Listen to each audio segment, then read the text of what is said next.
Welcome, Ibrahim. Thank you for joining us today. It's good to be here, Phil. Allow me to introduce you. Dr. Ibrahim Jaffe is a licensed medical doctor, as well as a spiritual teacher and a gifted master healer in the Sufi tradition. He is the leader of the Shadiliya Sufi order in the United States and the founder of both the Shadiliya Sufi Center and the University of Spiritual Healing and Sufism. In May, he was given the Man of Peace Award at an Interfaith International Conference.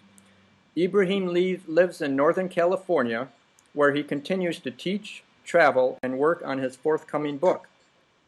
I'd also like to add that I attended one of Ibrahim's weekend seminars back in 1998, and it was truly life-changing. The lessons I learned about love and healing in those 3 days still resonate with me today.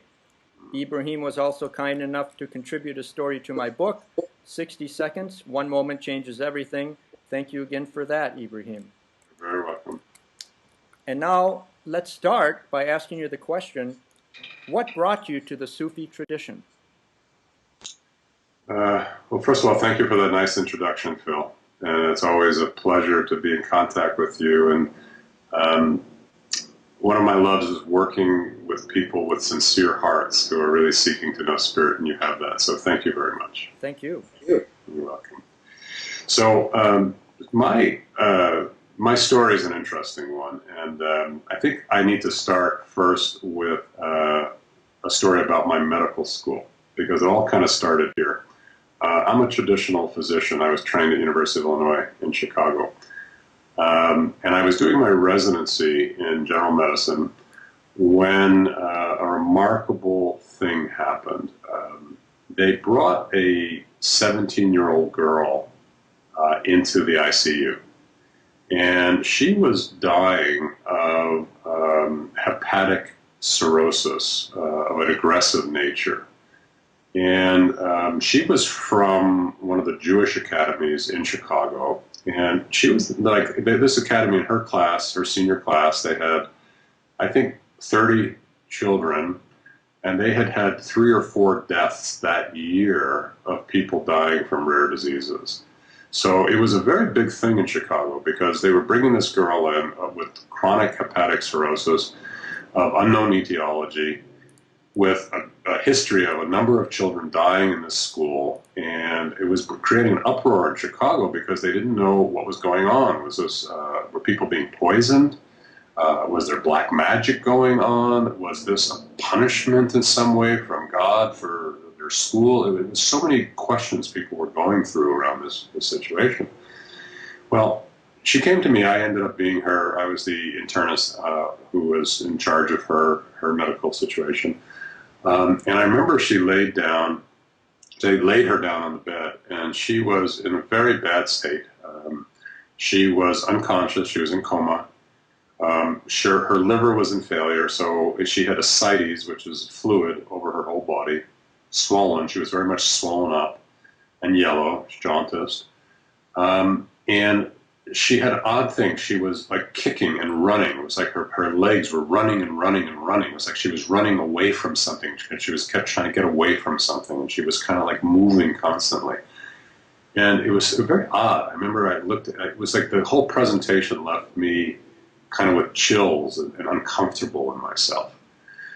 I decided to examine her, and I picked up my stethoscope to do the heart and the lung examination on her, and this is where one of my openings with energy occurred. But as I touched her with the stethoscope, something literally came out of her body. At that point, I wouldn't have told you what it was, or I couldn't have told you anything about it other than something came out that was so powerful and malignant in the sense that when it touched me, I felt like something very bad had come inside of me. My hands kind of pulled back into literally like claws, and I almost got paralyzed like this. I couldn't move.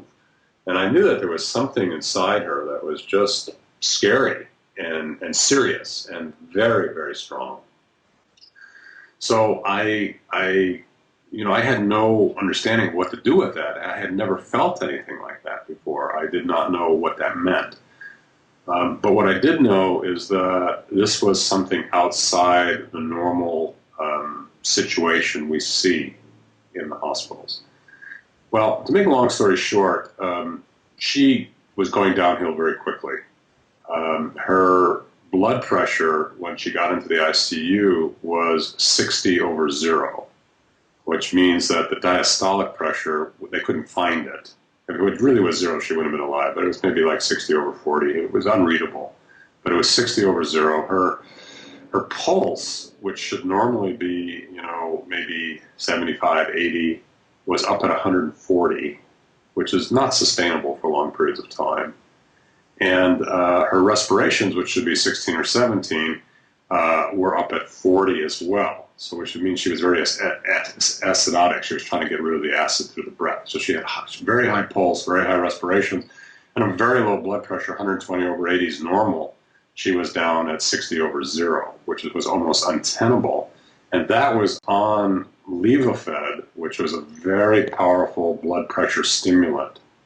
And without it, she would have died. In other words, it was keeping her blood pressure, keeping her alive. So she was in the ICU for a few days when the entire Orthodox Jewish community in Chicago, the rabbis, showed up. It was unbelievable. There must have been 30 or 40 rabbis that were involved in this girl's thing. They showed up, and they had called the top Talmudic rabbi in Jerusalem, the top rabbi in the world, and he had looked in the Talmud, which is the Jewish book of stories and all these type of things, and what he had determined was that there was a cure for this disease. And the cure was that you took a dove, a bird of peace, you cleared off some of the feathers, and you placed the dove over the navel, the belly button of the person with the disease. And if the dove died, that it was somehow pulling the disease out of the person. And then you would continue putting dove and dove and dove on the person until they stopped dying and the person would be healed.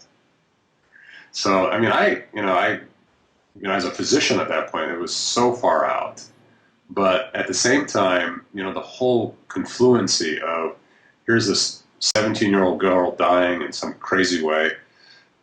There is this malignant black darkness coming out of her that me as a physician who knows nothing about energy is having this major reaction to.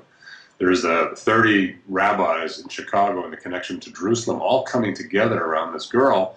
And next thing I know, the next day, maybe 15 rabbis show up with a box of 30 doves.